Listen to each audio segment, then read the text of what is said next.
In this video, we are going to cover one of the two topics in sequence and series. So what is a sequence? So if I can define it simply, it will be a succession of ordered numbers.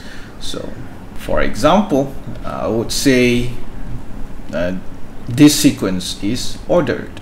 Yeah, 1, 2, 3, 4, 5, so on and so forth. Okay, another example will be, let's say,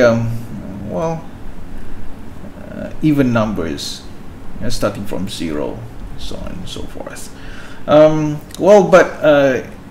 sequence can also be not decreasing or increasing, could be oscillating, like for example this one here, -1, 1, -1, 1, -1, 1, so on and so forth. Okay, so these are some simple examples of sequence. We're going to see more complicated examples later on, but in general we are going to denote each terms of this sequence by I'm going to use the letter A. So A1 refers to the first term of the sequence, A2 second term of the sequence, A3 the third, so on and so forth. Okay, A of n. Another example of how we can write the ordered numbers, the succession of ordered numbers, is by using some kind of rule of function. Something like, for example, let's say we have a sequence like this. I think you can see the pattern now. Okay, so how can we represent this sequence as a rule, for example? Well, I can do this by saying that this is basically 2 times n minus 1. Why is that so? Well, I can show that, this is, we can call this 2n, and here being 1, starting from 1, so 2 times 1 minus 1 becomes 1. And then the second term, which corresponds to n2, so I can do it like this, 4 minus 1 is 3. The third term, n equals 3, the third, minus 1, so on and so forth. So this is one way you can represent a sequence by using some kind of rule. I'm going to give you a couple more examples. Let's say this is a popular one, 1/2, 1/4, and then 1/8, 1/16, 1/32, so on and so forth. I think you can get the idea, because if you see, this is actually down here, right down here, this is 2 to the power 1, and this is basically 2 to the power 2, 2 to the power 3, 2 to the power 4, and this 2 to the power 5. So I can really write down that this sequence can be represented by a rule of 1/2 to the power of n, where n in this case is 1, 2, 3, 4, and so on. Okay, so this whole thing here can be represented by this. And I forgot to tell you this, but usually if I want to represent the whole sequence here, I will use something like this, a curly bracket, 2n minus 1, something like this, where n could start 1, okay, and it goes on for plus infinity. All right, for this one, I will probably write it down something like this, okay, of n, where n could start with 1, you know. But you can also make n start with 0, but you have to actually change this a little bit. So depending on the rule, -1, 1, -1, 1, -1, 1. How do you represent it as a rule? Well, one way you can do it is you can use this, -1 to the power of n, because in here you see, if n is odd, then it's going to be negative, and if n is even, it's going to be positive. So the first term, this is the first term, of course 1 is odd, it's going to be negative. Second term, where the number 2 is even, it's positive. So on and so forth. Okay. Well, a sequence can also be represented by recursion. How does this work? Let me show you through an example. So before we had something like this: 1, 3, 5, 7, 9. So how do we represent this using recursion? So what we do is, first we define the first term, a sub 1 to be 1, and then the subsequent terms will be, we define it using some kind of formula. Okay, so in this case I think the formula is a sub n plus 2. Okay, let's check if that works. Okay, so we know a1, we have defined it as 1, a2, which is the previous term, plus 2, previous term plus 2, which is 3, corresponds to this. That's fine. A sub 3, which is the previous term according to this formula, previous term plus 2, 5. And the fourth term, I think you can see it works really well. 7 corresponds to this. Okay, so this recursion formula can be used to represent this whole sequence here. Okay, let's take a look at another example. We have this example before. Okay, 1/16, 1/32. All right, let's try to represent this sequence as a recursion formula. Before we defined the first term to be 1/2, and then let's see if this works. This formula, the next subsequent terms will be the previous term squared. Okay, so let's see if that works. We need to check. So the first term is 1/2. All right, we've defined that.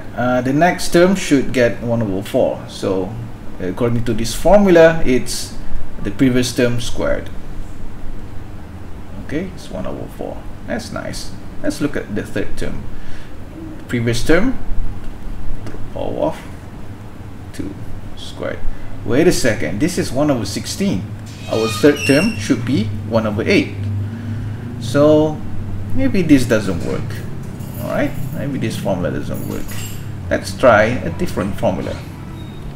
And hopefully this time we can represent the sequence here with well, more correct. Let's see. What if I say the formula is the previous term divided by 2?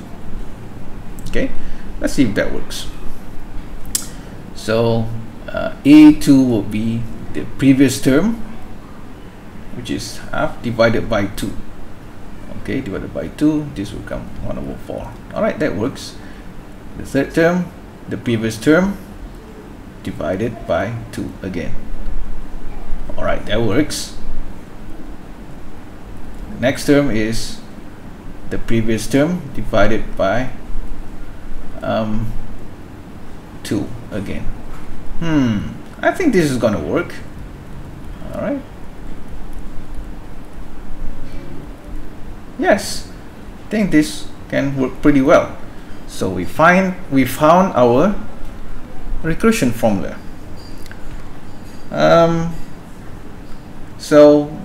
Let's just for fun look at another example we had before. -1, 1, -1, 1. Okay, how do we do this? We'll say the previous the first term is -1, so I would say the next subsequent term is just negative of the previous term.